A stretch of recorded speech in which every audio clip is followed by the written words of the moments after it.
سورہ شعراء آیت 145۔ اعوذ باللہ السمیع العلیم من الشیطان الرجیم، بسم اللہ الرحمن الرحیم۔ وما اور نہیں، اسألکم میں تم سے سوال کرتا، تم سے نہیں مانگتا، علیہ اس پر، من اجرن کوئی اجر، کوئی معاوضہ، کوئی بدل، ان نہیں، اجریہ میرا اجر، الا مگر، اللہ پر، رب العالمین جو سارے جہانوں کا رب ہے، میرا جو اجر ہے، معاوضہ ہے، وہ اس کے ذمے ہے، اس کے ہاں ہے۔ یہ آیت پہلے بھی آئی ہے، پہلے بھی اس پر بات ہو چکی ہے۔ یہ یاد دہانی پھر اللہ کی ذات کروا رہی ہے ہمیں کہ دیکھو، جن کو میں نے اپنا نمائندہ بنا کر بھیجا، انہوں نے میرے بندوں سے کسی بدل کا، کسی معاوضے کا، کسی اجرت کا سوال نہیں کیا۔ تو اب ظاہر جو اس کام کو کرے گا، ان کے پیغام کو آگے پہنچائے گا، وہ کیوں ایسی ڈیمانڈ کرے گا، یا اس کا مطالبہ کیسے بن جاتا ہے؟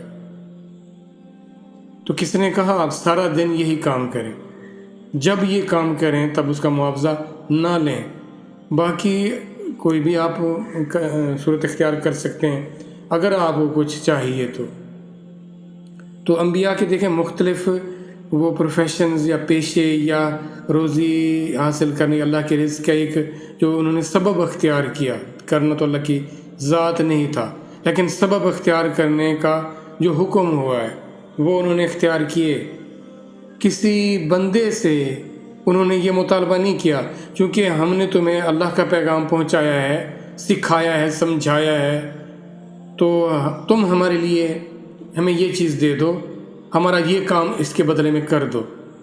دنیا کا کوئی کام یا کوئی مطالبہ، کوئی اجرت نہیں ایسا ہوا، اور یہ ان سے اللہ اظہار فرما رہے ہیں، دیکھو میرے انبیاء یہ تم سے کہہ رہے ہیں، اب اس کام کو کرنے کے میں ایسے پیسے یا ایسا کوئی اجرت یا ایسا کوئی بہانہ ڈھونڈ لوں جی، پھر میں روزی کہاں سے کھاؤں، روزی کہاں سے کماؤں، اور اگر میں یہ نہیں کروں گا تو یہ کوئی عذر نہیں ہے کسی کے بھی پاس۔ لیکن چونکہ ہم خود ہیں کرنے والے سب کچھ، اپنا ہم نے تو خود نہیں بدلے، قرآن کو بدل دیا، ہمارا حال وہی ہوا ہے۔ ہم اس کے مفہوم کو، اس کے معنی کو یا اپنے آپ اپنے حوالے سے یا کر لیتے ہیں۔ ہمارے ہاں فتوے موجود ہیں، کیا کر سکتے ہیں آپ ان کا؟ جو آپ ان کا کچھ بھی نہیں بگاڑ سکتے۔ اللہ کی طرف سے واضح پیغام موجود ہے، پھر بھی نہیں باز آتے ہیں۔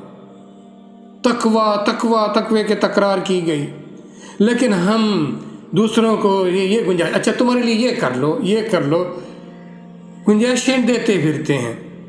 کیوں گنجائشیں دیتے پھرتے ہیں؟ ہم ہوتے کون ہیں گنجائش دینے والے؟ ہماری حیثیت، ہماری اوقات ہے ہی کیا؟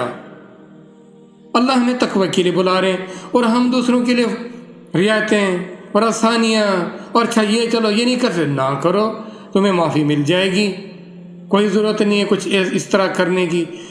دین کی خاطر مشقت میں نہیں ڈالنا ہم نے خود کو، یہ کوئی جبر تھوڑی ہے۔ اور دنیا کے لیے خجل و خواری کی کوئی انتہا نہیں ہے، صبح سے شام بلکہ رات کا بھی حصہ ہم لگانے کو تیار ہیں۔ مال چاہیے، مال کی کوئی لیمٹ نہیں ہے، آسائش دنیا کی، اسباب دنیا کے ڈھیر لگ جائیں، پھر بھی ذرا ان کا اب ماڈل چینج ہونا چاہیے نا، اب ان کا سٹیٹس چینج ہونا چاہیے، یہ ذرا بہتر لیول کے ہونے چاہیے۔ اسی میں لگ کر ہم اپنی مہلت کو یوں برباد کر رہے ہیں جیسے یہ مفت کا مال تھا۔